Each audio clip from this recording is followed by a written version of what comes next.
In today's video, I'll show you how you can fix Snapchat ss06 error code. So let's get started. So first is that you want to go into Google and you want to go for Snapchat S06, and then you can click here on the first link. So basically what this does is that it temporarily bans your account and device because you have violated the community guidelines on Snapchat. And one of the main ways that you can get over this is to just wait for Snapchat to unban your account, but it might be that it is also permanent depending on the severity of the violation that you have committed. So in that case, then you might just want to log in into another device because your device is already banned. You will not be able to use that to log in into your Snapchat anymore.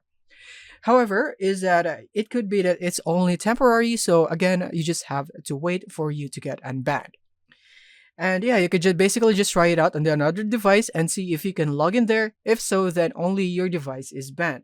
And now, as you can see right here, when I try to submit a request against my error, and let's say that I think this is just a mistake from Snapchat, it will not make me submit a request because as you can see right here, when I scroll down, it says that if your device has been banned, Snapchat support cannot unban it for you. So if you have been banned with S06, then I'm afraid it is a final decision, and then you wouldn't be able to do anything about it except you can log in into another device with another account, or you can just wait for it to get unbanned. But I can't really guarantee that it is only temporary because it will be subjective to the violation that you have committed.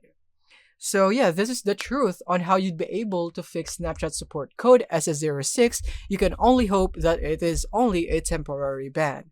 Thank you for watching and see you in the next one.